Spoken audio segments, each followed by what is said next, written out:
सच्चिदानंद महाराज की प्रेम से परम कृष्ण महाराज की सद्गुरुदेव की सद्गुरुदेव की सद्गुरुदेव की प्रेम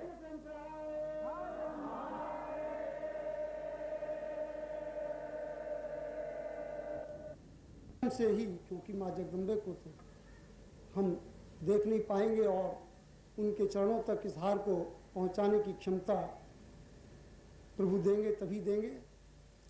अभी तो प्रभु के माध्यम से ही वहाँ तक हम आप सब की ये भावना, आप सब का यह नवरात्रि पर्व सुखद सफल शुभ सिद्ध हो, इस दृष्टि से, इस भावना के साथ हम आज किसी बहन के माध्यम से ही प्रभु चरणों में, किसी साधिका के माध्यम से ही प्रभु चरणों में माँ जगदम्बे तक इन पंखुड़ियों को पहुंचाना चाहेंगे।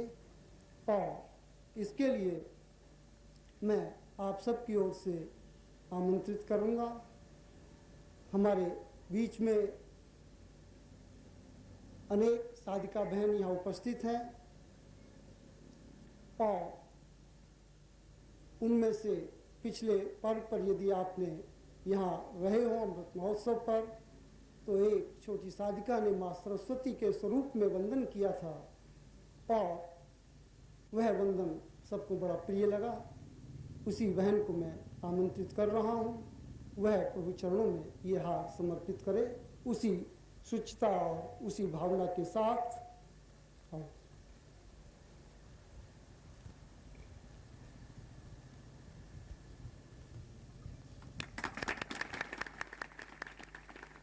बोलिए प्रेम से माँ भगवती जगदम्बे की, माँ भगवती जगदम्बे की, परम प्रभु गुरुदेव की। कुलंतम कुलकुंडली वे जातो सदान्ये वदतं वदान्य आविर्वतां पूर्वमदैव तुल्यं नरतत्वदेहवदनं भवतं सदाय। आज के सत्र का प्रारंभ में महर्षि विश्वामित्र के इस श्लोक के साथ, विश्वामित्र संहिता के चतुर्थ अध्याय के प्रथम श्लोक से कर रहा हूं। और इसमें उस ऋषि ने एक आशीर्वचन कहते हुए कहा है कि हम अपने जीवन में जीवन को समझें, हम अपने जीवन में अपने मूल उत्स, मूल धारणा, मूल जीवन का सहारे को समझें और समझें कि जीवन की पूर्णता कहाँ है। प्रारंभ करें हम इखेत्वोर जेतवा से और अंत करें ईशावास्योपनिषद से। ऐसा विश्वामित्र कह रहा है कि जीवन जीना और जीवन में जन्म लेना अपने आप में कोई महान घटना नहीं है। महान घटना तो यह है कि जीवन में जन्म लेकर के, मनुष्य लोक में जन्म लेकर के अपने आप को एक अद्वितीय युग पुरुष बना दे, महापुरुष बना दे। ऐसा ही जीवन यदि प्राप्त हो सके, और ऐसा जीवन केवल कुल कुंडलिनी की साधना के माध्यम से ही हो सकता है। प्रत्येक व्यक्ति के जीवन में वो क्षण आए कि वह कुल कुंडलिनी का ध्यान, पूजन, अर्चन, चिंतन और मन में उसकी स्थापना करे, जिससे कि उसका जीवन अपने आप में नर, नर से पुरुष, पुरुष से पुरुषत्व और पुरुषत्व से पुरुषोत्तम बन सके। मैं आपको ऐसा ही पुरुषोत्तम बनाने का आशीर्वाद दे रहा हूं कि आप जीवन में पूर्ण कर पाएं।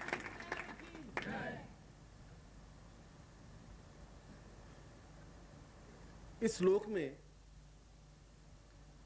विश्वामित्र ने बहुत महत्वपूर्ण बातें कही हैं।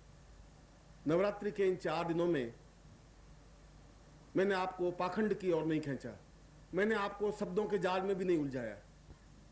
इन 4 दिनों में मैंने आपको केवल सचेत किया है, सावधान किया है।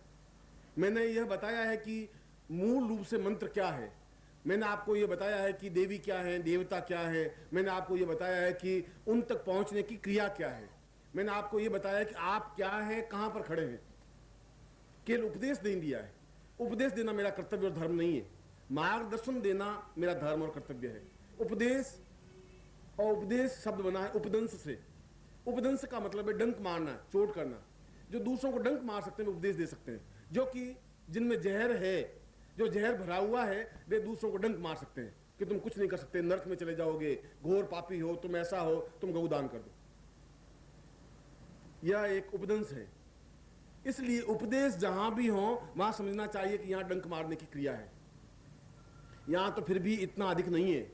यदि आपने इंग्लैंड का इतिहास पढ़ा हो तो वहां पर वहां के धर्म गुरुओं को पोप कहते हैं और वहां के मंदिरों को चर्च कहते हैं। और आज भी वहां पर प्रत्येक व्यक्ति को सर्टिफिकेट देते हैं कि mister Krishnalal so and so उसने $300 जमा कराए, इसलिए वो स्वर्ग में जा सकता है। वहां पर उसको 3 अप्सराएं मिलेंगी जो उनकी सेवा करेंगी, नीचे उसके पोप के साइन। अब भले वो कितना ही पाप करे, चाहे चर्च में जाके गालियां बोले, अब कुछ नहीं, अब तो जाएगा $300 दे दिए, अब कोई चिंता की बात नहीं। और अगर 4 अप्सराओं से मिलना है तो $400 लगेंगे। 5 अप्सराओं से मिलता, आपके पास जितना पैसा है उतना ले जा दीजिए। इतना पाखंड अभी हमारे यहाँ नहीं आया है, उतना पाखंड वहां आ गया है। सर्टिफिकेट मेरे पास भी एक पड़ा है, मैंने $100 दिए थे। मैंने कहा अपन को 1 अप्सरा होगी तो चला चलेंगे, अपन को कोई 2-10 जरूरत है नहीं, इतना है नहीं पैसा। पर एक इसलिए रखा कि कल शिष्य पूछ लें कि ऐसा नहीं होता तो उनको लाकर सर्टिफिकेट दिखा सकेंगे, भाई तुम देख लो मैं तो स्वर्ग में जाऊंगा, ये पोप ने साइन करके दिए मुझे। और वहां पर जितने चर्च हैं वे सभी सर्टिफिकेट देते हैं। अगर छोटा चर्च है तो $20-25 में दे देता है, बड़ा चर्च है तो और बड़ा डर। अगर वेटिकन में जाकर के आपको उस पोप से लेना है, वेटिकन तो वहाँ का सबसे बड़ा धर्म स्थान है, यूरोप का और अमेरिका का और इंग्लैंड का। वहाँ अगर वेटिकन से लेना है तो आपको $4000 देने पड़ेंगे, मगर वो बीच में स्वर्ग में रुकने की जरूरत नहीं है, सीधा छलांग लगाई स्वर्ग में पहुँच गए। वहाँ पर ये वेटिकन की विशेषता ये है। यहाँ भी हमारा काशी में ऐसी विशेषता है, काशी में मरता है मार्ग में रुकता ही नहीं, सीधा स्वर्ग में पहुँच जाता है। और पहले काशी में करवत ली जाती थी, आपने शायद काशी में कभी गए नहीं। दशाश्वमेध घाट के अगर एक तरफ जाएं तो बड़ी लंबी चौड़ी एक पहले कटा होती थी करोती, 40 फीट लंबी, और लोग जाते थे और वहां जाकर के उस करोती के नीचे अपनी गर्दन रख देते थे और पंडे उस करोती से उसकी गर्दन को काट लेते थे, क्योंकि उस करोती से करवत लेने से मार्ग में नहीं रुक सकता, सीधा स्वर्ग में चला जाता है। ऐसा कई सालों तक काशी में रहा। और करवत कौन लेते थे? जो बुढ़े माँ बाप हो जाते थे, बेटे उनको ले जाते थे कि अब तुम करवत ले लो, बस खत्म, इस साल हमारी अटक छोड़ो। अब यूं तो मरे नहीं, पिंड छोड़े नहीं, तो सीधा काशी में जाके करवत लिवा लेते थे। तो ये उपदेश तो सभी जगह चला है कि करवत में, काशी में करवत लेने से चल जाएगा। पोप में भी चला है, जैनों में भी चला है, बौद्धों में भी चला है, हिंदुओं में भी चला है। इसलिए मैंने आपको उपदेश नहीं दिया इन 5 दिनों में। एक दिन भी मैंने ये नहीं कहा कि तुम ऐसा करो ऐसा नहीं करो। मैं कह रहा हूं तुम ये हो, तुम अपने आप को पहचानो, ये तुम्हें बताया। और ये बताना मेरा धर्म था, ये मेरा कर्तव्य था, ये मेरा फर्ज था। और आज भी उस विश्वामित्र की संहिता के उस श्लोक के आपके सामने रखा है। उस श्लोक में कहा है कि जो कोई पैदा होता है वह नर है, क्योंकि पैदा होना तुम्हारे बस की बात नहीं है। पैदा होना अपने आप में कोई घटना नहीं है, तुम्हारे बस की बात नहीं थी कि तुम पैदा हो या नहीं हो, तुम नहीं रुक सकते थे। पैदा हो गए, एक प्रकृति का एक संकेत था, एक प्रकृति की लीला थी, एक पुरुष और स्त्री का एक संदेह था और तुम पैदा हो गए। यह बहुत बड़ी जीवन की घटना नहीं है। विश्वामित्र कहना यह तो एक मामूली घटना है, पर नर से पुरुष बनने की क्रिया बहुत कठिन है। इसका मतलब है नर और पुरुष में अंतर है। और नर और पुरुष में अंतर यह है कि नर केवल नाभि से नीचे के अंगों का ही प्रयोग कर सकता है, अपने समान एक और संतान पैदा कर सकता है, 2 संतान पैदा कर सकता है, 10 संतान पैदा कर सकता है। इसलिए नाभि को मध्य में रखा। पूरे मनुष्य शरीर की यात्रा में नाभि एक मध्य स्थल है, और नाभि से नीचे के जहां अंगों का प्रयोग किया जाएगा वहां एक संतति बढ़ेगी, एक गृहस्थ बढ़ेगा, जीवन का एक भौतिक आयाम बढ़ेगा। उसके लिए किसी प्रकार के ट्रेनिंग की, कोई ज्ञान की जरूरत नहीं है। ऐसी क्रिया करने वाला नर कहलाता है। इसलिए नर तो कोई भी हो सकता है, पशु पक्षी भी नर हो सकते हैं, नर्तत्व तो दे सकते हैं। मगर वो कह रहा है कि मां के गर्भ से जब जन्म लेता है बालक, और मां का गर्भ बहुत अधिक सुरक्षित रहता है, बहुत अधिक सुरक्षित। संसार में इतना आरामदायक जगह उस बालक के लिए कहीं है ही नहीं। चारों तरफ जैसे ड्राइंग रूम में गद्दे तकिया होते हैं और यहाँ कोहनी लगा कर बैठे हैं तो बिल्कुल एक गद्दा है, एक इधर है, एक पीठ के पीछे है, एक आगे है, कहीं पर भी उसको हिचकोला नहीं खाना पड़े, बहुत आराम से बैठ सके। और जिस सोफे पर बैठा है वो भी बहुत लचीला है, माँ का गर्भ भी उतना ही लचीला और उतना ही आरामदायक है, बहुत आरामदायक है। मगर ज्यों ही बालक बाहर निकलता है और वो उस आरामदायक जगह से बाहर निकलते ही वो उस कठोर धरती को देखता है तो वो चिल्लाने लग जाता है, चीखने लग जाता है कि ये क्या है, ऐसा क्यों है। क्योंकि वहां उसको बिल्कुल दूध मिल रहा था, उसको श्वास मिल रही थी, उसको गति मिल रही थी, उसको चिंतन मिल रहा था, और माँ जो कुछ क्रिया कर रही थी, जो कुछ बोल रही थी, वह सब कुछ उसको आयाम मिल रहा था। और जो माएँ अपने बच्चों को, अपने गर्भ को शिक्षा नहीं दे सकती, वो नर पैदा कर सकती है। नर पैदा करने के लिए कोई बहुत बड़ी उपलब्धि की आवश्यकता नहीं है, विश्वामित्र कह रहे हैं। मगर नर के रूप में जन्म तो लिया जा सकता है, वह तुम्हारी मजबूरी है, तुम्हारे हाथ में आयाम नहीं था। मगर नर से पुरुष बनने की क्रिया तुम्हारे हाथ में है। और अगर ऐसा नहीं बने, यहां मैं नर शब्द प्रयोग कर रहा हूं तो पुरुष और स्त्री के लिए समान रूप से, कोई पुरुष का मतलब नहीं है, नर का मतलब कोई पुरुष नहीं है। नर शब्द और नारी शब्द तो एक ही है, वह स्त्रीवाचक इसलिए नारी शब्द है। नृतत्व स नरः स नारी, जो अपने समान और पैदा कर दे उसको नर कहते हैं या नारी कहते हैं। जहां मैं नर शब्द का प्रयोग कर रहा हूं वह पुरुष के लिए भी कर रहा हूं, स्त्री के लिए भी कर रहा हूं। तो कह रहा है कि नर शब्द के, नर के रूप में जन्म लेने की अपेक्षा यह जरूरी है कि हम अपने जीवन में पुरुष बनने की क्रिया करें। नहीं कर सकते लोग, पूरी जिंदगी बीत जाती है, पूरी जिंदगी बीत जाने के बावजूद भी पुरुष बनने की और क्रिया हो ही नहीं सकती, क्योंकि उसको मालूम ही नहीं है। उसको ये मालूम नहीं नर में और पुरुष में कुछ अंतर है। अगर उनको कहें आप कौन है, मैं पुरुष हूं या मैं नर हूं, मगर विश्वामित्र कह रहे हैं दोनों में बहुत बड़ा अंतर है। इसलिए हमारे पुराणों में एक बहुत बड़ी महत्वपूर्ण घटना स्पष्ट की गई। भगवान विष्णु सो रहे हैं, विष्णु जो पालन करने वाले हैं, और जो लक्ष्मी उनके पांव दबा रही है, और उनकी नाभि से एक कमल निकला बाहर, एक कमल नाल निकली, और कमल नाल के ऊपर कमल विकसित हुआ, और उस कमल में एक ब्रह्मा उत्पन्न हुए। उस विष्णु के शरीर के और अंगों में से ब्रह्मा नहीं निकले। इसका मतलब है कि नाभि के माध्यम से हम एक ब्रह्म की सृष्टि कर सकते हैं, ब्रह्म तक पहुंच सकते हैं। यह प्रतीक है, यह एक चिंतन है। विष्णु की नाभि से निकला या नहीं निकला, वह तो पौराणिक घटना है या ऐतिहासिक घटना है, मैं उस घटना के बारे में नहीं जा रहा हूं। मगर वो संकेत इस बात का है कि अगर हम नाभि को समझ लें, अगर नाभि में से कुछ उत्पत्ति स्थल पैदा कर दें, तो हम ब्रह्म तक पहुंच सकते हैं, जो कि उस पूरे वेद का प्रारंभ जहां कहते हैं इखेत वोर्जे त्वाम वाय वसदेवो वा सविता प्रार्पयतु श्रेष्ठतमा एकम्मण आपियाम। जीवन कुछ नहीं है, जीवन एक मृत्यु की ओर बढ़ने वाली क्रिया है, जहां प्रतिक्षण हम मृत्यु की ओर अग्रसर हैं। उस श्लोक का, उस मंत्र का अर्थ यह है, कुछ विशेष घटना नहीं है। आप चाहें या नहीं चाहें, आप मृत्यु की ओर बढ़ रहे हैं। आप अगर रुकना भी चाहें तो बीच में रुक नहीं सकते, आप विश्राम लेना चाहें तो विश्राम नहीं ले सकते। मगर उसी 2000 मंत्रों के बाद उस यजुर्वेद संहिता के प्रारंभ में जहां इखेत वोर्जित्वा मंत्र है, पहला मंत्र है, तो अंतिम मंत्र है पूर्णमदः पूर्णमिदं पूर्णात् पूर्णमुदच्यते पूर्णस्य पूर्णमादाय पूर्णमेवावशिष्यते। और वही ईशावास्योपनिषद है। उस संहिता का 40वां अध्याय पूर्ण ईशावास्योपनिषद है। ईशावास्योपनिषद का मतलब है कि हम उस नर से पुरुष बने, और पुरुष बनकर के पूर्ण बने, पूर्ण बनकर के ब्रह्म बने। ये बनने की क्रिया, ये पुरुष बनने की क्रिया कैसे, किस प्रकार से संभव है? तब उसमें स्पष्ट रूप से कहा है इसे त्वाम साह सविता सपूर्वा स्वद्वा सुपर्णो स यजाह। अगर तुम अपने किसी गुरु के माध्यम से, वहां गुरु का प्रयोग किया गया है, द्वा सुपर्ण हो, जिसको दोनों प्रकृतियों का ज्ञान हो। गुरु के बारे में भी उसने एक चिंतन रखा कि जिसको दोनों प्रकृति का ज्ञान हो, प्रकृति का तुम्हारे नृतत्व का ज्ञान हो, जिसको भी ज्ञान हो, उसको ज्ञान हो कि वह पुरुष बना हुआ हो। अगर वो खुद पुरुष नहीं है, अगर उसने अपनी नाभि को स्पर्श नहीं किया है, उसने नाभि को एहसास नहीं किया है, अपने जीवन में ऊंचाई पर नहीं पहुंचा है, महापुरुष नहीं बन सका है, अपने आप में पूर्ण पुरुषोत्तम नहीं बन सका है, तो वह उस नर को भी पुरुष बनाने की क्रिया नहीं कर सकता। इसलिए कहा गुरु वैसा हो, उस मंत्र में कहा गया है द्वा सुपर्णो, दोनों ही पर्ण उसके पास पूरे हों। अगर वह खुद अपने आप में पूर्ण परमहंस तो है और किसी गुफा में जाके बैठ गया है, तब भी आपके कोई काम का नहीं। उस गुफा में बैठा हुआ तो बिल्कुल दरवाजे बंद करके बैठ गया है, एक भयभीत, एक कायर, एक बुज़दिल की तरह। ऐसा सन्यासी, ऐसा योगी परमहंस भी हो, हमारे कोई काम का नहीं।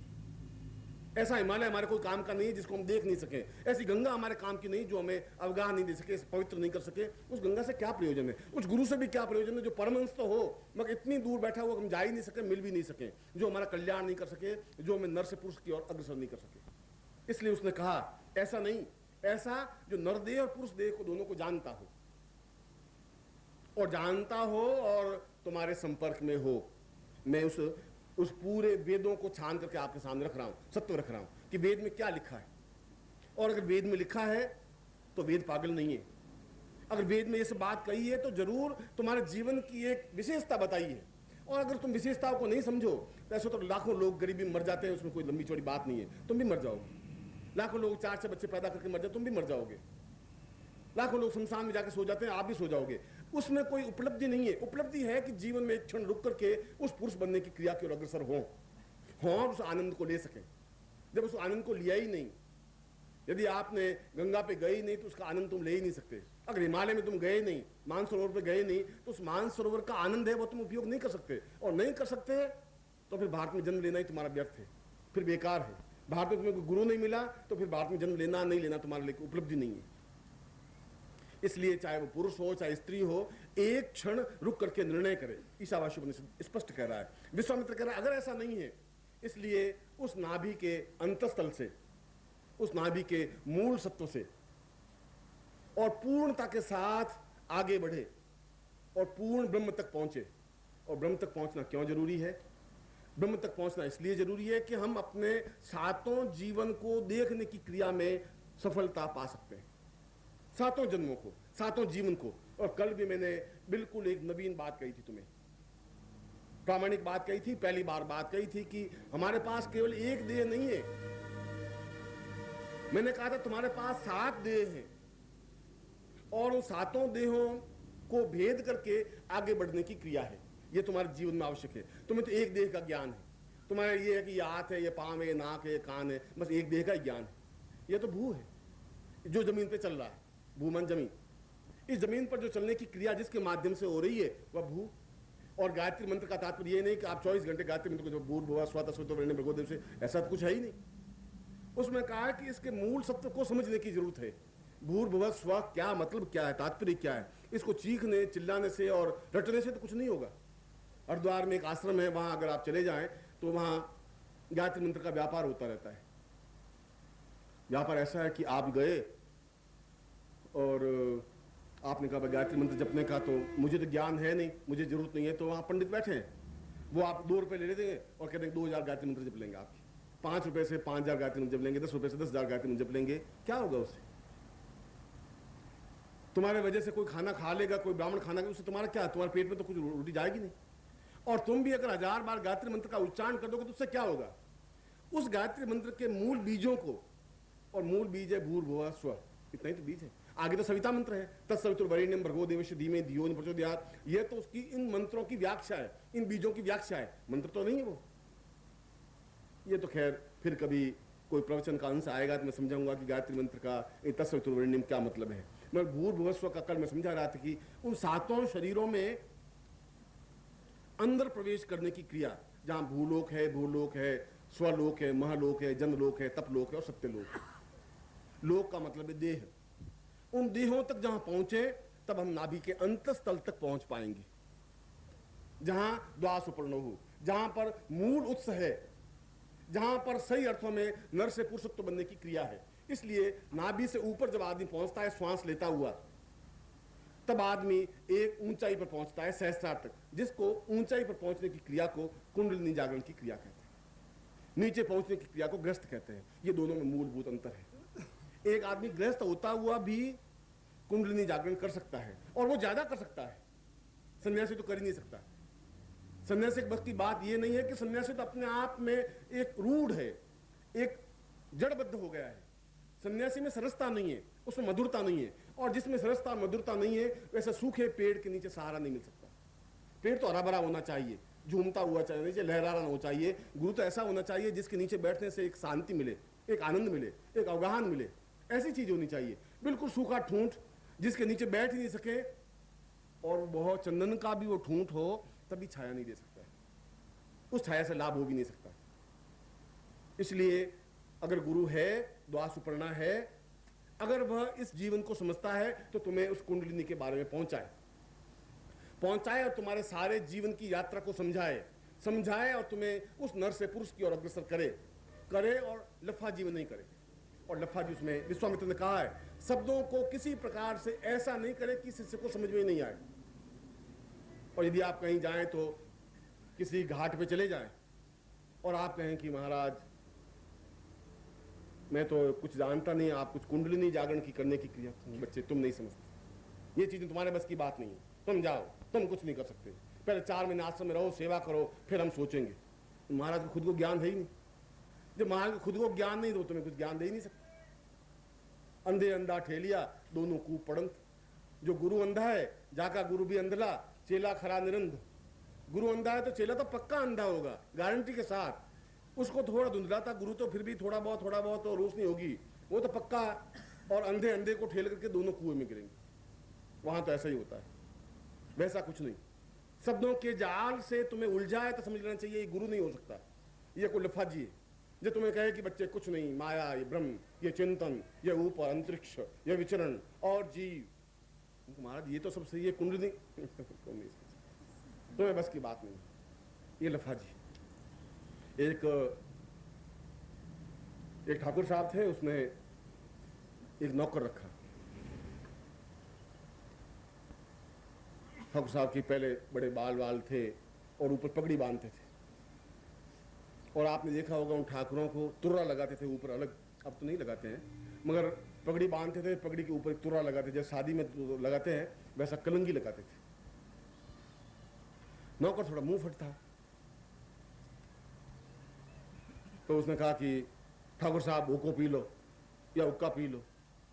उसने कहा तुम मूर्ख है, साला गधा है, तू नहीं समझता, हम ठाकुर हैं, हम रैयत के ऊपर हैं, ये रैयत हमारी है, ये सब प्रजा है हमारी, इसलिए हमसे बात करो, सभ्यता से बात करो, तरीके से बात करो, सिस्टम से बात करो, शालीनता से बात करो, तो सीख।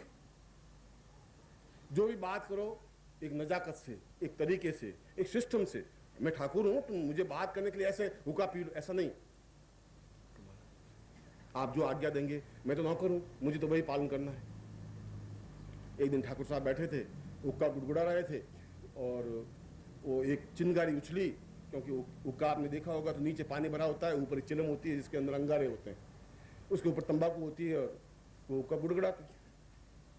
वो चिंगारी उछली और उस पगड़ी के ऊपर गिर गई ठाकुर साहब की। नौकर ने देखा कि पगड़ी जलने लगी है, वो सामने आके बैठ गए। सरहिंदे हिंद ताजे महान अवगाहे वात दिनवाहे सारीन सारीने सालीन दिनाए हिंद जमाने इस्लाम अरखुल मुखवाल पूर्वाह साल आप हिंदो शान हिंदिनवाद आपके सरफास सरफास इंदाज उस पार पूर आप सोलाए सबनम उछलान फार। जितना पगड़ी जल गई वो केस भी जल गया। उसने कहा बड़ी शालीनता से बात करनी, आइंदा से ध्यान रखना। शालीनता से बेचारा बात कर रहा था कि आप सरविंदे हिंद वो अवगाए आत इलाहे पास। बेचारे ने बहुत शालीनता से बात की, जब तक सारा केस इमेज सब जुलूस गए। और जहां पर भी इस प्रकार की लफाजी की बातें हों, सिस्टम से और सभ्यता से बातें हों, वहां समझ लीजिए कि यहाँ कुछ ज्ञान नहीं है, कोई चिंतन नहीं है। इसलिए मैं सीधे साधे शब्दों में अपनी बात स्पष्ट कर रहा हूं। और ये सातों लोग जो मैंने आपको सातों समझाए, ये सातों लोग ऐसा नहीं है कि ऊपर ये शरीर, इसके नीचे एक और शरीर, नीचे एक और शरीर, ऐसा तुम्हारे मन में कल भी अगर मैंने कहा होगा तुम्हारे मन में ये कंसेप्ट गलत होगा। ये कंसेप्ट नहीं है। कंसेप्ट है कि शरीर ऊपर से नीचे की ओर या नीचे से ऊपर की ओर अग्रसर होने की क्रिया को शरीर कहते हैं। और उसका बेस जिसको मूलाधार कहा गया है, वो मूलाधार है नाभि से 4 उंगल नीचे के स्थान पर पूर्ण मूलाधार है, जहां पर एक कुंड बना हुआ है। और यदि आप कभी पूरे शरीर को एक एक्सरे से फोटो खींचें, और एक्सरे में दुर्भाग्य ये एक हड्डियों के फोटो के अलावा कुछ आता नहीं, केवल हड्डियां आती हैं, नाड़ियां नहीं आती हैं। और यदि कभी विज्ञान वहां तक जाए, या तो आप विज्ञान के माध्यम से समझें, या आंख बंद करके जहां मैं तुम्हें उतारूं वहां जाके देखें, तो उस कुंड में जो अमृत भरा हुआ है, इसलिए इसका स्थान कुंड या कुंडलिनी स्थान पड़ा है। कुंडलिनी का मतलब कोई नहीं सांप है और लोगों ने बड़ा है इसका कुंड, सांप है, अंदर उठती है, अंदर उठ करके डसती है और डस करके आदमी को घायल कर देती है और फिर पागल हो जाता है। ये तो उनको किसी और ने डसा होगा और यूं ही बेचारे ने दूसरे का नाम ले लिया है। डसना फसना कुछ नहीं है, यह तो कुंड है। और यदि आपने राम रावण का युद्ध को देखा होगा, तो जब रावण मर ही नहीं रहा था, राम तीर पे तीर बरसाए जा रहे थे, बड़े व्याकुल, बहुत घबरा गए। लक्ष्मण को देखा, अपनी तरफ देखा, फिर हनुमान की तरफ देखा कि ये तो रावण मर ही नहीं सकता। तो विभीषण ने धीमे से कहा कि ये रावण नहीं मर सकता, आप इसके नाभि के 4 उंगल नीचे जो अमृत कुंड है उस पर अग्नि बाण चलाइए, जो कुंड सूखेगा तो ये मरेगा, इससे पहले नहीं मर सकता। और मैं भी तुम्हें कह रहा हूं कि तुम्हारे पास कुंड है, और यदि तुम उस कुंड का तुम्हें ज्ञान हो जाए, कुंड तुम्हारा चैतन्य हो जाए, तो फिर मर नहीं सकता।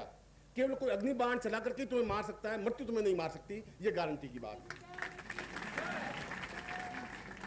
एहसास तो होना चाहिए कि वो कुंड हो, और एहसास ये होना चाहिए कुंड जागृत हो, चैतन्य हो, बंद है। पूरे हमारे शरीर के सारे अवयव, वैज्ञानिकों ने यह कहा है कि हमारा पूरे शरीर का केवल 5% अंग काम करते हैं, 95% अंग तो काम ही नहीं कर रहे हैं। इसलिए काम नहीं कर रहे हैं कि उन अंगों का हमने प्रयोग करना ही बंद कर दिया, हमने प्रयोग नहीं किया, हम प्रयोग नहीं करते तो इसलिए अंग काम नहीं करते। यदि आप कभी देखें हठ योग करें, ऐसा हाथ रखें और 2 साल तक ऐसा हाथ रखें, तो उसके बाद हाथ नीचा भी लाना चाहे तो नहीं ला सकते, हाथ अकड़ कर ठूंठ हो जाएगा, फिर हाथ नीचे नहीं आएगा। यदि आप इंग्लैंड में और अमेरिका में उन लोगों को जो हमारे हिंदू हैं उनको देखें और उनको कहीं नीचे पालथी मार के बैठे, तो पालथी नहीं मार सकते। वहाँ मैंने इंग्लैंड में, लंदन में दीक्षा दी तो सब टांगे चौड़ी करके बैठे रहे और मैं दीक्षा देता, और क्या करें, टांगे इकट्ठी हो ही नहीं। और पालथी मारो, गुरुजी कुर्सी पर तो बैठे हैं जिंदगी भर, नॉट पॉसिबल, नॉट पॉसिबल। मैंने नहीं पॉसिबल, टांगे चौड़ी करके बैठ जाओगे, हमें तो आपको दीक्षा देनी है, मुझे कोई दरकार नहीं, बस वो यहाँ बैठे ही रहे। हमने कहा मतलब ये पक्के शिष्य हैं, अजीब शिष्य हैं। अब इनका फोटो ला के उनको दिखाएं इंडिया में, तो कहते गुरुजी ये क्या कर रहे हो आप, ऐसा कैसे, और कोई ऐसे टांगे, कोई ऐसी टांगे, बट पुरुष भी औरतें भी अकड़ जाते हैं शरीर से, उनके ज्ञान चेतना तंतु खत्म हो जाते हैं। जिन शरीरों का उनके घुटनों का प्रयोग किया ही नहीं, कुर्सी पर बैठे घुटने ऐसे ही रहते हैं, खड़े होते हैं घुटने खड़े होते हैं, फिर उस घुटने इससे आगे मुड़ने की जरूरत पड़ी नहीं उनको जिंदगी में, इसलिए पालथी मार के नहीं बैठ सकते जैसे आप बैठते। और जिन अंगों का आपने प्रयोग नहीं किया वे अंग अपने आप में निष्क्रिय हो गए। आप चाहे हमारे गणपति, हमारे देवता, वो तो अपने कानों को हिला सकते हैं, आप कोशिश करके अपने कान को नहीं हिला सकते।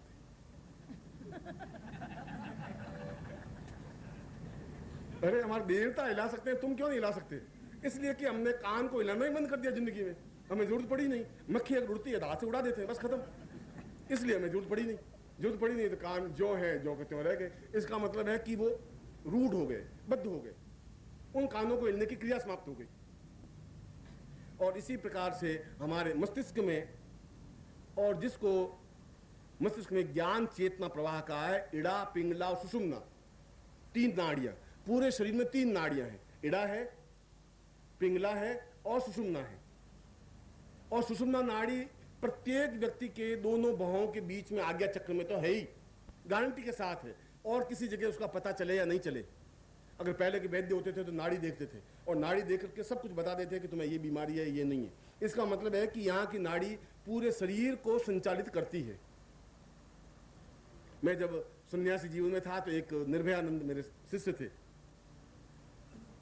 को हरियाणा के थे, और वो और उनको कोई लठमार आदमी था, और तो कुछ आता नहीं उसको, गायत्री मंत्र उसने जिंदगी में सीखा नहीं, बस शरीर का मजबूत था। उनका गुरुजी आप चिंता मत करिए, 8-10 भी होंगे तो मैं अकेले जूझ लूंगा, आप घबराइए मत।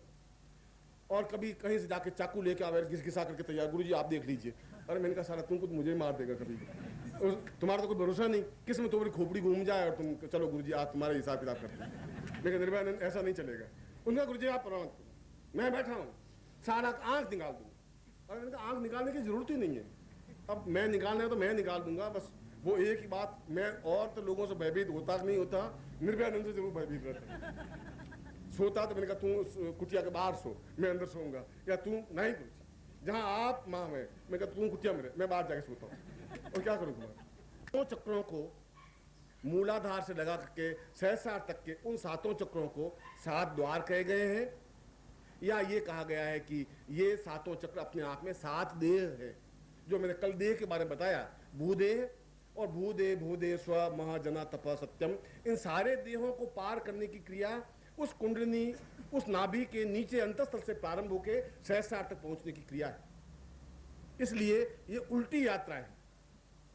गीता में आपने देखा हो तो गीता में 11वें अध्याय में कृष्ण ने कहा है, ऊर्ध्वमूल मध शाख मस्वत्थम प्राहुर्व्ययम। समझे नहीं लोग। ऊर्ध्वमूल जो तना है वो तो जमीन के अंदर है, अधः शाख, और शाखाएं ऊपर फैली हुई हैं, जड़ें ऊपर हैं, तना नीचे है। उनका ये कृष्ण ने कैसे कह दिया? जड़ें तो जमीन में होती हैं, तना ऊपर होता है। ये कृष्ण ने बिल्कुल ऐसी उल्टी बात कैसे की? अधः मूल और ऊर्ध्वपाद, ये बिल्कुल, मगर कृष्ण बिल्कुल कुंडलिनी के बारे में समझा रहे थे अर्जुन को। अर्जुन, अगर तू मुझे समझना चाहता है और जिस क्षण मुझ में पुरुषत्व को, जिसमें पुरुषोत्तम को, मेरी 16 कलाओं को तुम देखना चाहते हो, जिस क्षण तुम ये जानना चाहते हो, तुम्हें जो भ्रम है, तुम्हें जो संदेह है, तुम जो मुझे सारथी समझ रहे हो, तुम मुझे जो अपना मित्र समझ रहे हो, मैं तुम्हारा मित्र नहीं हूं, तुम्हारा सारथ नहीं हूं, तुम्हारा घोड़े चलाने वाला नहीं हूं।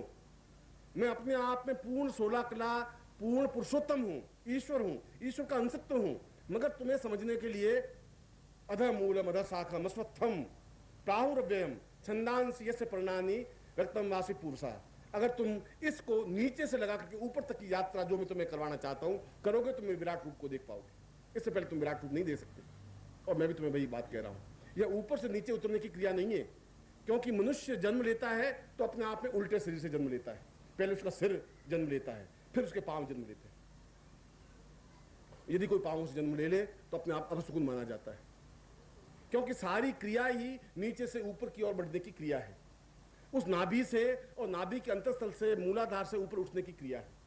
और इसलिए विश्वामित्र कह रहे हैं कि उस कुंड को वह शिष्य जागृत नहीं कर सकता। शिष्य में वह चेतना नहीं है, शिष्य में प्राण तो नहीं है। गुरु स्वयं जागृत करे, वह गुरु जिसको इन दोनों चीजों का ज्ञान हो, जो अपने आप में पूर्ण हो, जो पुरुष हो, जो अपने आप में पुरुषोत्तम हो। इसलिए प्रत्येक व्यक्ति कुंडलिनी जागृत नहीं कर सकते। प्रत्येक गुरु में यह क्षमता नहीं होती, सामर्थ्य नहीं होती। इसलिए कि वह क्रिया तो बता सकता है। अगर मैं तुम्हें कहूं कि चलो तुम चिंता मत करो, मैं तुम्हें तैरना सिखाता हूं, और मैं तुम्हें लिखवा देता हूं कागज पर कि तुम ऐसा करना कि पहले तालाब के किनारे जाना और फिर लंगोट लगा देना, कपड़े उतार देना और पानी में छलांग लगा देना और हाथों पैरों को उठाना और तुम तैरना सीख लोगे। और मेरे कहने के अनुसार अगर तुमने किया तो जरूर डूब जाओगे। क्योंकि तैरने की क्रिया के लिए यह जरूरी है कि मैं पानी में आपके साथ खड़ा रहूं। अब खड़ा नहीं रहूंगा तो 500 वर्षों तक भी आप तैरना नहीं सीख सकते। आप तैरना तभी सीख सकते हैं, शर्त उसकी ये पहली और अंतिम शर्त यही है कि मैं आपके साथ हूं, तैराक आपके साथ हो। अगर नहीं है, किनारे पर खड़ा है तैराक, और अगर आपको धक्का दे देता है तालाब में, तो आप डूब जाएंगे। और डूब जाने की क्रिया अपने आप में बहुत दुर्घटना है। पानी में अगर उसको उतारना है तो तैराक को भी पानी में उतरना ही पड़ेगा। और यदि तुम्हारी कुंडली जागृत करनी है तो गुरु को फिर तुम्हारे साथ उतरना ही पड़ेगा। जो गुरु केवल उपदेश दे सकते हैं, प्रवचन कर सकते हैं, जो ये कह सकते हैं कि चिंता मत करो, उस कुंडली को जागृत करो और पहले ओंकार मंत्र का जाप करो, ओंकार मंत्र का जाप करो, उनका खुद की कुंडली जागृत नहीं है। उनको ज्ञान नहीं है, उनमें चेतना नहीं, उनमें प्राण तत्व नहीं है, उनको इस बात का एहसास ही नहीं है। इसलिए नर तो है, पुरुष नहीं है, पुरुषोत्तम नहीं है, दिव्य देह नहीं है, देवता नहीं है, प्राणांश नहीं है। और इसीलिए गुरु स्वयं अपनी तेजस्विता के माध्यम से उस श्लोक में साफ स्पष्ट विश्वामित्र ने कहा कि पहली शर्त गुरु की यही है कि अगर वो गुरु बनना चाहता है तो वह खुद शिष्य के पास उतरे, उस मूलाधार तक। कैसे उतरे? मूलाधार तक उतरे अपनी शक्ति के माध्यम से। क्योंकि तुम्हारे मूलाधार तक पहुंचने की क्रिया तुम्हारे पास और कुछ नहीं है। तुम्हारा शरीर और शरीर के अंदर दूसरा, तीसरा, चौथा, पांचवा, छठा और सातवें शरीर से जाकर के फिर ऊपर की ओर बढ़ने की जो क्रिया है वह केवल उस शक्ति के माध्यम से ही हो सकती है जो शक्ति गुरु के पास है, जो शक्ति मेरे पास है। अगर तुम्हारे पास, तुम्हारी जेब में 5 रुपए भी नहीं है, 5 पैसे भी नहीं है, और गुरु के पास 100 रुपए हैं, तो वो जेब से निकाल करके तुम्हारी जेब में 100 रुपए डाले। अगर तुम्हें कहे कि ऐसे चिंता मत करना, 10 का नोट ऐसा होता है, 20 का नोट ऐसा होता है, ये 100 का नोट होता है, तुम जेब में रख देना, तुम नहीं रख सकते। और उन मंत्रों के माध्यम से, उस प्रयोग के माध्यम से, उन वस्तुओं के माध्यम से, उस पूरी विधि के माध्यम से, या तो आप बैठ करके 6 साल 7 साल मेरे साथ अभ्यास प्राणायाम करें, भस्त्रिका करें, कुंडलिनी करें, धीरे धीरे आप मूलाधार जागृत करें, चैतन्य करें, फिर आज्ञा चक्र चैतन्य करें, फिर सहस्रार चैतन्य करें। ऐसा भी हो सकता है। मैं आपको प्राणायाम से शुरू करूं, मैं आपको पहले पूरक सिखाऊं, फिर रेचक सिखाऊं, फिर कुंभक सिखाऊं, फिर ये समझाऊं कि सांस को अंदर लेने की क्रिया पूरक है और उसको रोकने की क्रिया कुंभक है। जोर से सांस ली, रोकी और रेचक किया, फिर बाहर निकाला, फिर जोरों सांस ली तो धीरे धीरे। और सांस लेने की क्रिया क्यों? इसलिए कि तुम्हारे नाभि स्थल तक पहुंचने के लिए तुम्हारे पास और कोई शक्ति नहीं है। उस वायु वेग के माध्यम से ही तुम पहुंच सकते हो, वायु के फोर्स से।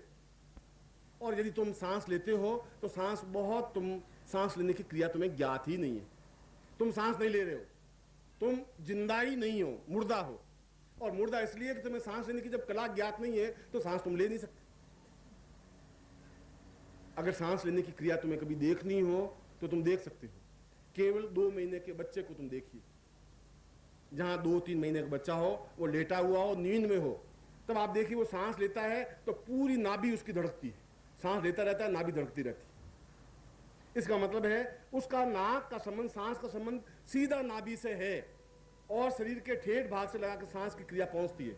और अगर तुम सांस लो तो आगे तुम्हारा इतना पेट फूल गया है कि सांस आगे नाभि क्या धड़केगी, तुम्हारे 500 साल तक हिलेगी नहीं। वो पेट तो हिल सकता है जोर से, पेटों को तो हिला सकते हो, नाभि नहीं हिल सकती। इसका मतलब है गले से नाभि तक तुम्हारे इतनी अधिक चर्बी, इतना अधिक मैल, इतनी अधिक मज्जा, इतना अधिक थूक, इतनी अधिक लार जम गई है कि उस फोर्स को तुम नाभि तक नहीं पहुंचा सकते, तुम्हारे लिए संभव नहीं है।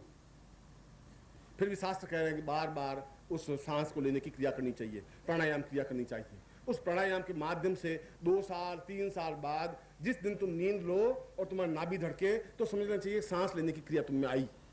और जिस दिन सांस लेने की क्रिया तुम में आ जाएगी तुम नहीं मर सकते, फिर समाप्त नहीं हो सकते। समाप्त होने की क्रिया यही है कि तुम्हें सांस पूरा ठेठ तक जाता ही नहीं, नाभि धड़कती नहीं, ऊपर तक गले तक सांस आती है। यहाँ सांस लेते हो, यहाँ तक आती है, बहुत उथला सांस लेते हो, छोटा सांस लेते हो और निकल जाते हो और 4 सीढ़ियां चढ़ते हो, हाँफने लग जाते हो।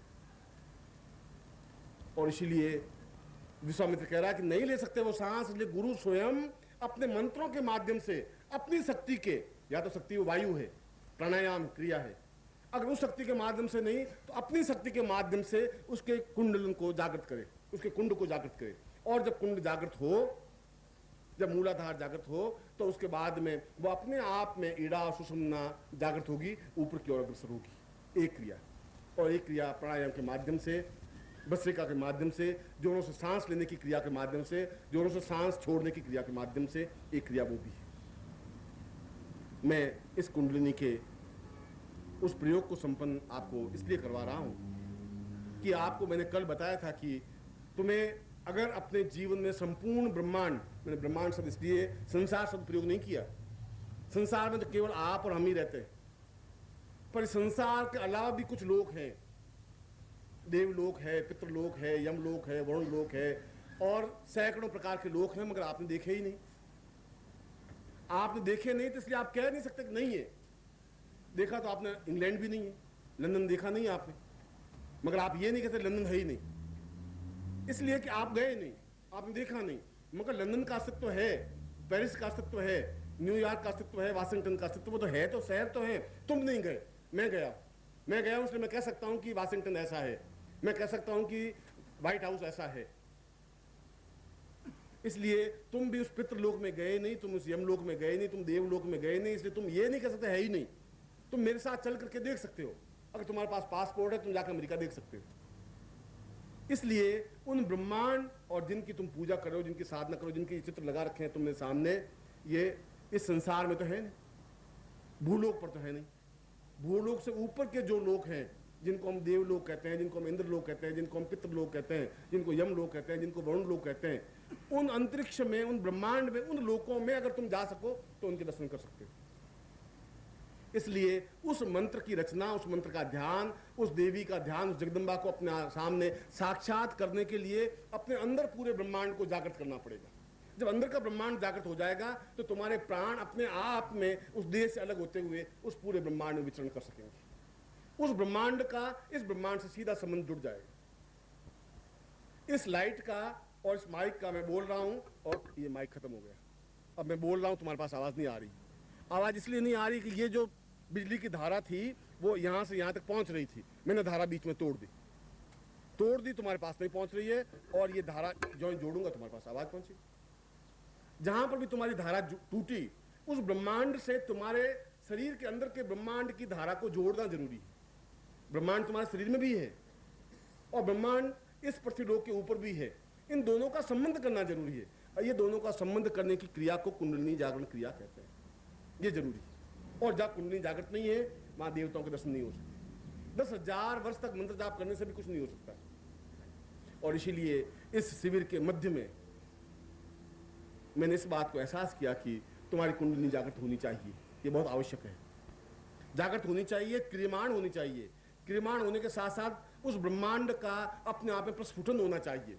उस ब्रह्मांड में ब्रह्म के दर्शन होने चाहिए। अपने आप में तुम नवीन सृष्टि की रचना करने की क्रिया जानने की होनी चाहिए। तुम ध्यान में गहरे उतर सको, अपने आप में पूर्ण रूप से समाधि में लगा सको, उस अखंड आनंद को प्राप्त कर सको जिसको यजुर्वेद के अंत में कहा है कि पूर्णमदः पूर्णमिदं, जहां कहा है, जहां पूर्णता प्राप्त कर सको। अभी तुम्हारा जीवन अधूरा है, अधकचरा है। तुम्हारा जीवन छोटे छोटे टुकड़ों में बंटा हुआ है। छोटे छोटे टुकड़ों से तुम दुखी हो जाते हो और तुम सुखी हो जाते हो। थोड़ा 2 रुपए किस दिन 5 रुपए मिल गए तो बहुत खुश हो गए, किस दिन 2 रुपए गुम गए तो बहुत दुखी हो गए। यदि किसी ने दुकानदार पे गए और तुमने 3 रुपए का सामान लिया और 5 रुपए का नोट दिया, 2 रुपए वापस आने चाहिए, उसने भूल से 7 रुपए वापस दे दिए, तो घर आके बहुत खुश हो जाओगे। कहा बहुत आज मूर्ख बन गए, दिए तो 5 रुपए के नोट ही थे, 3 रुपए का सामान भी ले आए और 7 रुपए वापस ले आए। तुम्हारा सुख तो इतना छोटा छोटा है, तुम्हारा सुख तो इतना छोटा छोटा कि भोजन कर लें, अपने पैसे जमा कराए नहीं, रसीद काटे ही नहीं, बहुत सुखी है, पता ही नहीं पड़ा। निर्मल को क्या पता पड़ेगा, अपन इतना घूम रहे हैं, क्या मालूम पड़ेगा। तुम्हारा सुख और तुम्हारा दुख बहुत क्षणिक है। थोड़ा कांटा चुभ जाए दुखी हो गए, 2 रुपए मिल गए बहुत सुखी हो गए। ये नहीं, जीवन के उस मूल उत्स में, इसलिए भगवान राम को पूर्ण पुरुषोत्तम कहा गया, इसलिए कृष्ण को पूर्ण पुरुषोत्तम कहा गया। पुरुष उत्तम, पुरुषों में भी उत्तम, नर, नर से पुरुष, पुरुष में पुरुषोत्तम।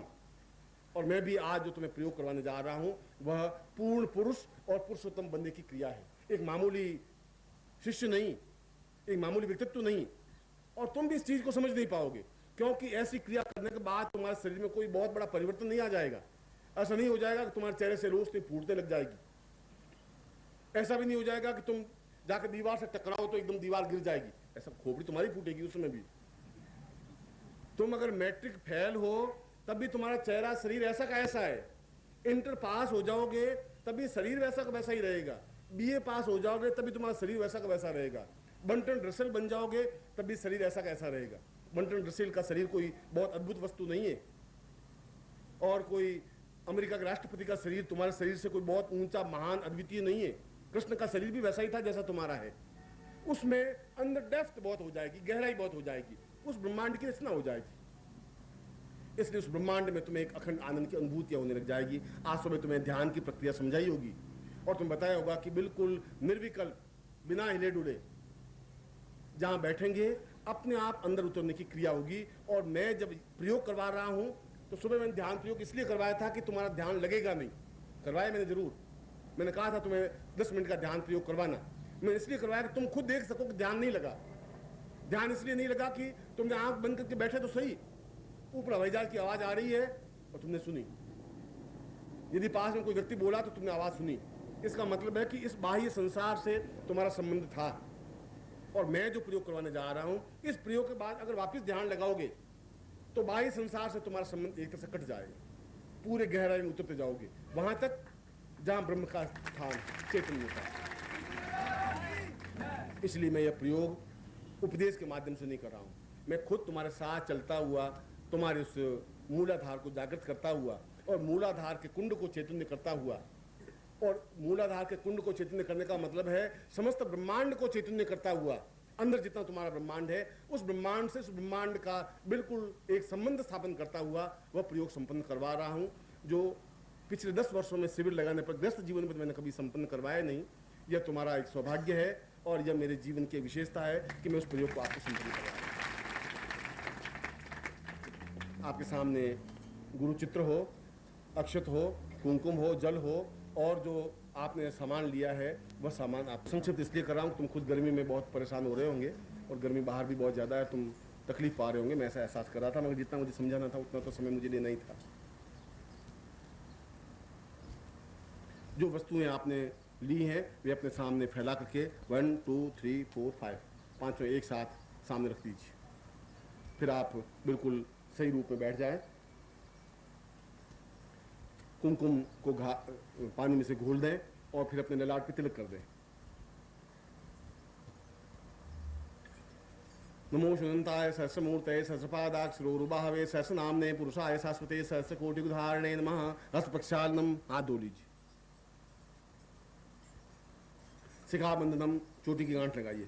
ओम मानस्तो कितमये मान आविखमानो गोकुमानो अस्वे खुरिकमानो वीरांध्रभामिनो वदिरे हवामहे रत्रादुष प्रशांत पुरुषां तस्मानं सचेतनता पूरा तुभ्यम संपर्दे। अब हाथ में जल लीजिए, दाहिने हाथ में। ओम विष्णु विष्णु विष्णु भारतवर्षे बटखंडे जम्बूद्वीपे शालिवान शाखे बौद्धावतारे संवत्सरे संवत्सरे को संवतः 2047 आश्विन मासे सुबह शुक्ल पक्षे आस्तु चतुर्थ्यायाम रविवासरे अप्राप्त लक्ष्मी प्राप्त प्राप्त लक्ष्मी श्रीकाल संहारणम सकलम मनस्य कामना सिद्धर्थम लोके वासे महाराज द्वारे सर्वपादी सात्पुरुषम अथास्मानम सचैतन्य साक्ल्यार्थ पुरुषात्मानम। अमुक गोत्रेभ्यो, अपना गोत्र उच्चारण करिए। अमुक शर्माहम, अपना नाम उच्चारण करिए। ताम पुरुषाम कुल कुंडलिनी जागृताम सा निखिलेश्वरानंदांति नानस सिमाली ताम चैतन्यम पुरुषा मम गुरु सा प्राण चक्षु श्रोत्र घ्राण जिह्वा देह रोम प्रतिरोम ताम आज्ञाम परिपालन सा पुरुषम अधस्मानं चैतन्ते भूलोक भुवर्लोक स्वलोक महालोक जनलोक तपलोक सत्यम लोक समस्त लोके नाम सा ब्रह्मांडम परिभेदे तुभ्यम संपर्ददे। जमीन पर जल छोड़ दीजिए। अब बाएं हाथ में थोड़ा जल लीजिए लेफ्ट हैंड में, और दाहिने हाथ से अपने शरीर को पवित्र करिए। शरीर पर जल छिड़किए। ओम अपवित्र पवित्रो वा सर्वावस्थांगतो पिवा यस स्मरेत पुंडरीकाक्षम साह्याभ्यम तरम शुचि पुंडरीकाक्षाय नमः। छोड़ दीजिए। फिर सूर्य को प्रणाम कर दिए। ओम तिष्ठुरे वाहितम पुरुषता शुक्रमुचरतः पश्येम सरदः सदं जीवेम सदास्त गुणसुनयाम सदा सतम पब्रह्मस्योपितम परपुरुषात्मानं सचैतन्ये सूर्य साक्षिणे अग्नि साक्षिणे जल साक्षिणे ताम ब्रह्म साक्षिणे रुद्र साक्षिणे ताम गुरु साक्षिणे कुल कुंडलिनीं ध्यानतां तुभ्यं संप्रदे 10 दिक्पालेन समस्त बलेन ताम पुरुषम अथास्मानं सचैतन्ये सा पूर्वः अथास्मानं कृते कल्याणं पूर्णाम अधिगम तुभ्यं संप्रदे। हाथ नीचे कर दीजिए। अब सामने गुरु चित्र है, उस गुरु चित्र को प्रणाम करिए। गुरु ब्रह्मा गुरु विष्णु गुरुदेवो महेश्वरा गुरु साक्षात परब्रह्म तस्मै श्री गुरु चरणकमलेभ्यो नमः। ध्यान मूलं गुरु मूर्तिर्पूजा मूलं गुरुपदम मंत्र मूलं गुरु बाद मोक्ष मूलं गुरु कृपा मूकं करोति वाचालं पंगु लंघयते गिरिं यत्कृपातमं वन्दे परमानंद माधवम। गुरु चरणेभ्यो समर्पयामि नमः। 5 बार गुरु मंत्र का जप करिए। ओम परम तत्वाय, जो भी आपके गुरु हो उन गुरु मंत्र का आप जाप करें।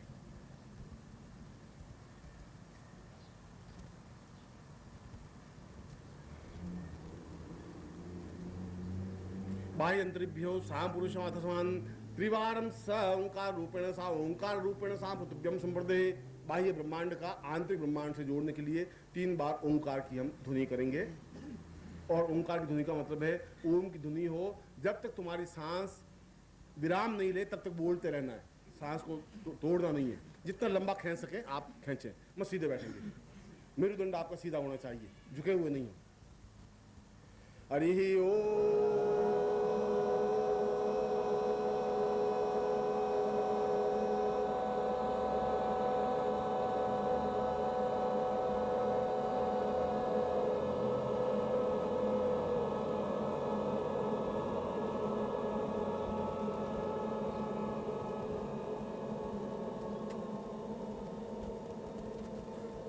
हरि ओम।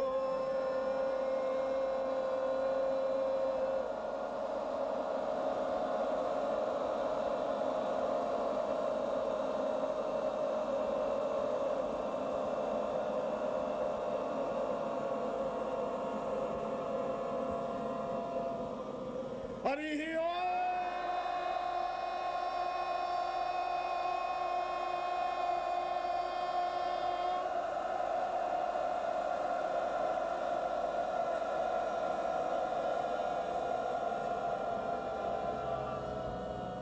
समस्त चैतन्य ईशान पूर्वात्मानम से कृते।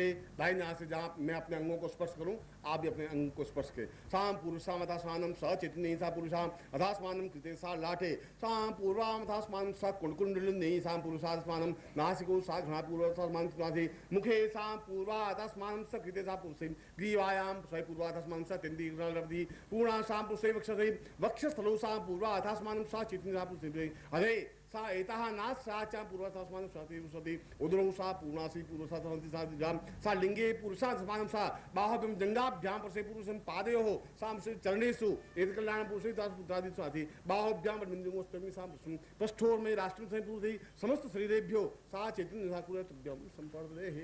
आबद्ध मूलम साध सपान तुभ्यं संपर्दे। हस्त प्रक्षालनम। हाथ धो दीजिए।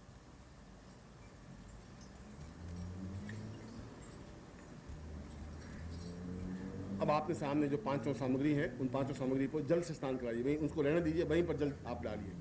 ओम पयोदि गतम चैव ब्रह्म दूष सर्कायतम पंचामृत देवस्य स्नानार्थं नाम ओम पंचन्द्या सरस्वती मपि स्रोत सरस्वती पंचहासो देशे भवसतः पय स्नानन्ते दधि स्नानम ओम दधिक्राणो अकार्य खंजसुरपादेन असुर विदो मुखा कल्पना आयुगुं किदारिकतः घृत स्नानम घृतम निमीक्षे घृतम सेवन निकृते स्तम घृतम सिदाम अनुपदमा वहमा वैश्वागतम रखविमा मधुस्नानम ओम मधुबाता रितायते मधुक्षरन्ते सिंधवा माधवीन संतपो खदि माधुनक्तम उतो खसो मधुपाद गुणजा माधुदुस्नादि सकला स्नानम स्वयको अस्ते निखंगी विरोसी सुगुणसाई पंचम स्नानम ओम पंचम दिया संस्कृत देशे भव सरिता पंचम स्नानम शुद्धस्नानम ओम शुद्धवाला सबशुद्धवालो मणिवालस्ता अस्मिना श्वेता श्वेताक्षरुणस्ते रुद्राय पशुपते कर्णाम जावाम अवलिप्ता चौद्रंभा तावस्ताम पुरम द्यम संपर्दे। आज जोड़ दीजिए। श्रीमन्महागणाधिपति लक्ष्मी नारायणाभ्यान उमा महेश्वराभ्यान सची पुरंदराभ्यान मात्र पितृ चरण कमलेभ्यो नमः इष्ट देवताभ्यो नमः कुल देवताभ्यो नमः ग्राम देवताभ्यो नमः स्थान देवताभ्यो नमः वास्तु देवताभ्यो नमः वाणी हिरण्यगर्भाभ्यान सची पुरंदराभ्यान सर्वेभ्यो देवेभ्यो नमः सर्वेभ्यो ब्राह्मणेभ्यो नमः सर्वेभ्यो ऋषिभ्यो नमः तत्रादु गणपतिं प्रार्थयेत।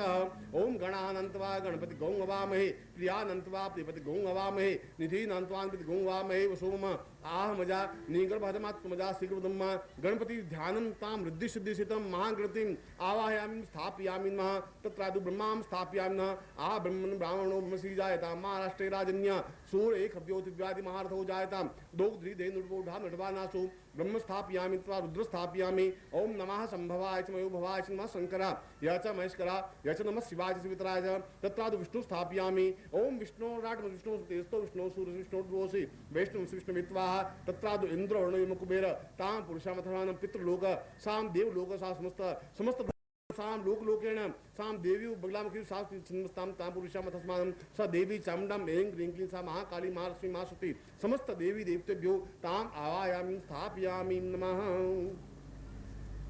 अब अपने कुमकुम लेकर के अपने नाभि की पूजा करें, नाभि के ऊपर कुमकुम लगा दें। कुलकुंडलिनी साम पूर्वसमान छाति निधिता तुभ्यम सा एतस्मानं सा कल्याणम कल्याणं सा तुभ्यम संपर्दे साम पूर्वाथास्मानं सा तुभ्ये ताम दीर्घा तुभ्यम संपर्दे ता अंगुष्ठ रूपेण अपने अंगूठे को नाभि के अंदर जितना अंदर डाल सके आप अंदर डालें। कपड़ा पहना हुआ कपड़े के ऊपर से भी ताम पूर्वाथास्मानं सा चेतने दीर्घा और दूसरे हाथ का सहारा ले लें। जितना आप अंदर अंगूठा पूरा उधर पार निकलना चाहिए पीठ की तरफ से, ये ध्यान रखना। सा पूर्वाथास्मानं सकृते कल्याणम आस्मानं साथ तुभ्यम संपूर्वा अथास्मानं सकृते तुभ्यम सा पूर्वाथास्मानं सा तुभ्यम संपर्दे। हाथ नीचे कर लीजिए। अब मैं आपके उस सातों द्वारों से होता हुआ, सातों देहों से होता हुआ आपके कुंड को जागृत करने की क्रिया संपन्न कर रहा हूँ। उसमें आपको दो बातें ध्यान रखनी पड़ेंगी और इन दोनों बातों को चूक गए तो फिर आप चूक जाएंगे। और दोनों बातों का ध्यान रखने की जरूरत यह है कि आपका ब्रह्मांड से संबंध हो तो आपके दोनों हाथ बिल्कुल तने हुए ऊपर हों। इतना तना हुआ हो कि अब हाथ और ऊपर खींचे, बस जितना ऊपर खींच सके उतना हाथ खींचे, यहाँ से बिल्कुल बिना खम के, और इससे ऊपर खींच सकता है और यूँ मतलब समझिए, और उंगलियाँ मिली हुई हो, अंगूठा मिला हुआ, और आपकी हथेलियाँ मेरी तरफ हों। एक बात तो ये, आप ऐसा यूँ हाथ खड़े करने की जरूरत नहीं, यूँ ऐसा घुमाने की जरूरत नहीं है। यहाँ जहाँ भी हाथ में खम पड़ा वहाँ पर आपकी धारा है जो मैं विद्युत प्रवाह दे रहा हूँ टूट जाएगा। एक बात तो ये, और दूसरी बात ये कि तुम्हारी जो नेत्र हैं वे पूर्ण रूप से जागृत हों, खुले हों। जागृत का मतलब है खुले हुए हों। चश्मा अगर आप लगाते हैं तो चश्मा लगा करके मुझे देख सकते हैं, और चश्मा नहीं लगाते तो बिना चश्मे के देख सकते हैं, मगर आपकी दृष्टि बिना पलक झपकाए मेरी आंख की ओर देखती रहे। ये दोनों बातें ध्यान रखना। पलक नहीं झपके, जहाँ पलक झपकी वहाँ आपका विद्युत प्रवाह टूटा।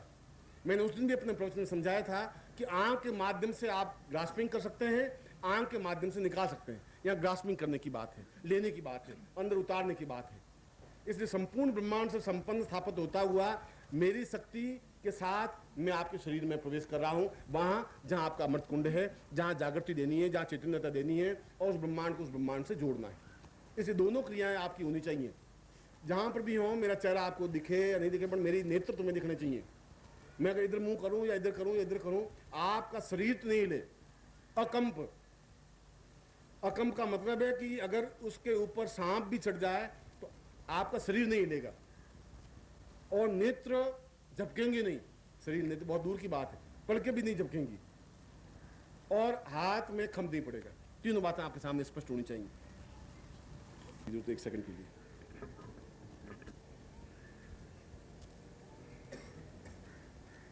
अब आप सीधे बैठेंगे और दोनों हाथ ऊपर उठा देंगे और हाथों को इस छत से लगाना है, ऐसा हाथ नहीं, और ऊंचाई पर हाथ होने चाहिए, ठेठ यहां इस पर्दे के टच होना चाहिए ऊपर, इतनी ऊंचाई, उंगलियां खुली नहीं हो। और आपके नेत्र मेरे नेत्रों से जुड़े हुए हों, मेरे चेहरे से या मेरे नाक से या मेरे हाथ से या मेरी उंगली से या मेरे पांव से नहीं। हाथ अगर आपके जो बाहु है, बाहु के सीधे होने चाहिए, ऐसा भी हाथ होने नहीं चाहिए, इतने भी झुके नहीं होने चाहिए, बिल्कुल सीधे तने हुए हाथ हो। और थोड़ा कोशिश करिए कि हाथ ऊंचाई की ओर उठे, और कोशिश करिए कि हाथ ऊंचाई की ओर उठे, और बिल्कुल 90 एंगल में बिल्कुल आपका चेहरा मेरे सामने हो। और घबराने की जरूरत नहीं है, जब तक मैं नहीं कहूं हाथ नीचे करने की जरूरत नहीं है, दृष्टि नीचे करने की जरूरत नहीं है, आप सीधे रहे। अब मैं मंत्र बोलूंगा और मैंने कहा शक्ति के माध्यम से ही मैं आपके नाभि स्थल पर और मूलाधार स्थल पर अमृत कुंड पर पहुंचने की, और ये जीवन का एक सौभाग्य का क्षण है तुम्हारी जिंदगी का कि तुम्हारे जीवन में ऐसे क्षण प्राप्त हो सके। और ये मेरे जीवन का भी सौभाग्य है कि मैं अपने शिष्यों को वह वस्तु देने में समर्थ हो सकता हूँ। और अगर इधर से तुम्हें नजर नहीं पड़ रहा, तुम आगे सामने आ सकते हो। अगर तुम लोगों को दृष्टि नहीं पड़ रही है, वहां ध्यान रखो, कोई अंदर आएगा नहीं, कोई बाहर जाएगा नहीं, ध्यान रखना, वहां डिस्टर्ब नहीं करें।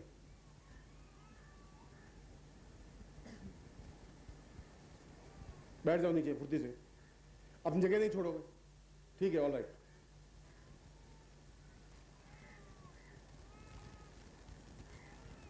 वापिस हम 3 बार ओम की ध्वनि करेंगे और तीनों बार ओम की ध्वनि के साथ साथ आपके हाथ ऊंचाई की ओर उठेंगे। पहले ओम की ध्वनि में थोड़ा ऊंचा उठेगा, ऊंचा तो है ही, इससे और ऊंचा उठेगा, दूसरी ओम की ध्वनि में और ऊंचा उठेगा, तीसरी ओम की ध्वनि में ठेठ ऊपर की ओर उठेगा।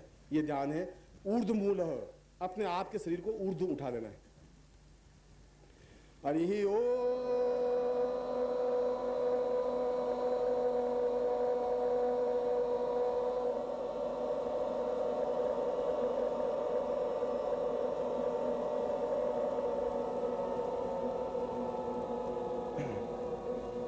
हरि ओम।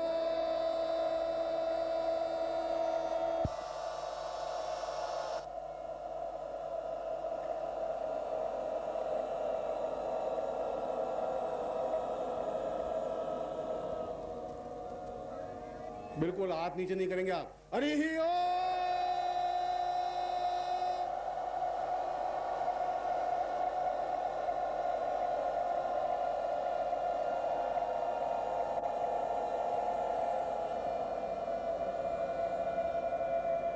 और मेरे नेत्रों की ओर आपका हाथ ऊंचे ही रहेंगे, नेत्रों की तरफ आपका दृष्टि रहेगी। ओम पूर्वा सा सदम सा चैतन्यम सा पूर्वाधास्मानम कृते सा कल्याणम अभास्मानम सा चैतन्यो परिपूर्णाम सा अथास्मानम सा चैतन्यो सा विश्वामित्र प्रणीतम सा विश्वामित्र सा पुरुषाधमानम संहितेन सा इधमदे हितवोर्जित्वाम वाय वसदेवो प्राप्ता शेषताम माय क्रमण आप पियाम इदुनंद्राय भागम प्रजापति में मामास्ते इस्मा गसक गुशोद्रवासम गोपतोसिया तब वीर यजमान से सुनपाय सा सा सदम सा दीर्घायुत्वाय बला य वर्चसे सुप्रजास्तवाय सा समधो जी सा पुरुषाम सा चैतन्यम सा कल्याणम सा पुरुषम संधि में इंद्रति पूर्वा एंग रूपाय स्टापुरा रिंग गाज सा पूर्वा समधर्म एंग एंग एंग पूर्वा था मन से तारी रिंग रूपा स्वादि पूर्वा अथास्मानम सा चैतन्य सा दीर्घा अथवा बलाय सा पूर्वा सा मनसिता पुरुष क्रम से पूर्वा अथास्मानम सा चैतन्य पूर्वा समनम सतंदी साम क्लीम क्लीम क्लीम सा पुरुषम सतंदी साम पुरुषम तस्मानम सा चैतन्य सा पुरुषम तस्मानम सा पंथाई पूर्वा पाम पिम पुम पादि पुरुष खांग खिंग खुंग सा सुंदर सब सिद्धिरा मन से निम एंग का स्वरूपाय एंग काय स्वरूपाय रिंग काय प्रकार के क्लीं काली काम रूपिणे चामुंडाम चंड गाति च एंग का विचित्र जबरदस्त धाम धीम धूम दूजड़े पत्नी